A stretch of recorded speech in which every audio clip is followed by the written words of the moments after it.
Our thanks to Jay. Joining us now here in studio is Texas Republican Representative Pete Sessions. Thank you so much for joining us. Really appreciate it. As we just mentioned there, of course, House Oversight Committee, which you sit on, actually met with some of those Epstein victims today. Give us your response to what Chairman Comer has released. Enough number of people, Democrats are saying 97% of this had already been released. Do you feel like this is enough? Well, you've got to remember, Linsey, that we're attempting to do this in a bipartisan fashion. And there are a lot of forces that simply want to blame Republicans for us doing what we're doing in a methodical way. I will tell you that doing it in an investigative procedure way means that we will do this, Republicans and Democrats together. But it does not mean that you just go release all the information. I could give lots of examples about some things that might be frailties, but if you look at the documents, some of them speculate, some of them provide information, and what people want is an answer. They want what comes from an investigation.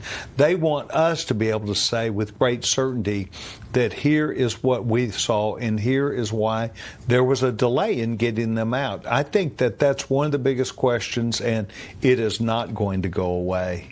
It is not going to be swept up the rug. We're not going to run out of time. We've got lots of time to do this. So I think doing it correctly beats doing it.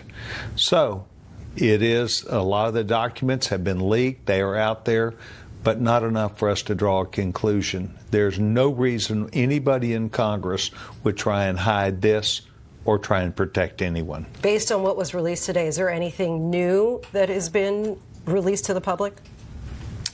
I think that you can tell it's still a very emotional issue, and I think we can all understand that the bulk of the evidence is not out, the bulk of the information.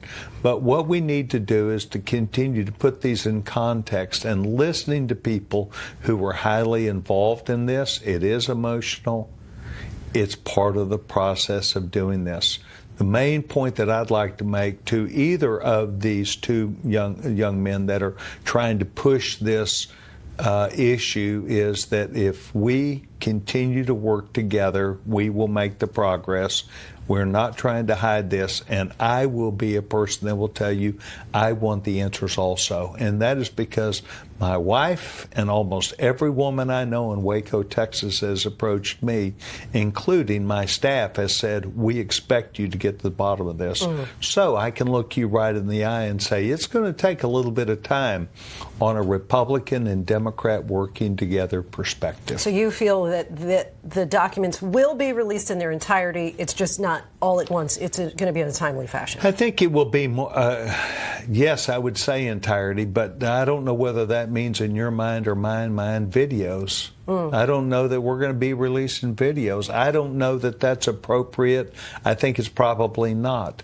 But enough to where I can draw conclusions where we can answer virtually any question and say yes or no to a question that you, who has a right to know, as well as people back home, then I can answer those questions. Okay, let's switch gears now, talk about the National Guard. Of course, we've seen the president bring the National Guard into this city, which we're in right now, Washington, D.C., also L.A.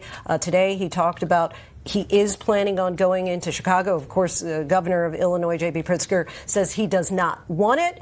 Do you feel that it's lawful for the president of the United States to bring the National Guard into states where normally that is something that would be decided by the governor? I would say my thinking is that going to somewhere where someone does not want you is very difficult. It is very difficult to want to have the federal marshals entirely different. But if you've got the National Guard there, which are there to protect law enforcement officers, I think it's a real push. Now, with this said, I think Washington, D.C. has seen very positive results. They have allowed criminals to be put on notice. The National Guard's not there to do anything except to ensure that what happens is done properly and the police are doing the work. So I think positive things could be seen by people, and I think there could be a light in that tunnel to say, please come. They had some 80 shootings this weekend. It is obvious that Chicago has a problem. And what happens is that in this political Their dialogue, numbers are down, though. There has been a drop. We would be the first to say you're right. But if you look at the numbers, this is the quadrant that the president wants to be in also, because the president wants to be able to prove everybody is entitled to a safe neighborhood and a safety by government. At this point, I just want to ask, even though this hasn't been on the table at all, if the president were to say, we're going to bring the National Guard into cities in Texas, right into your home territory, would you be okay with that? You know, the answer would be yes. If I saw a need, I would want it. The governor does not see the need.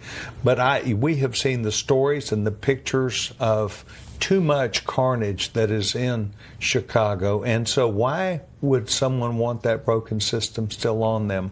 I think that there will be positive things that will be seen that happen in Washington, D.C., to where a public demand would say, yes, we would like this. I do want to get to the budget. We understand that the Jeffries and Johnson did speak today. If you have a crystal ball, you think we're going to be able to get this over the finish line? Well, I think that the demand curve is not as great because the president, because Republicans control this.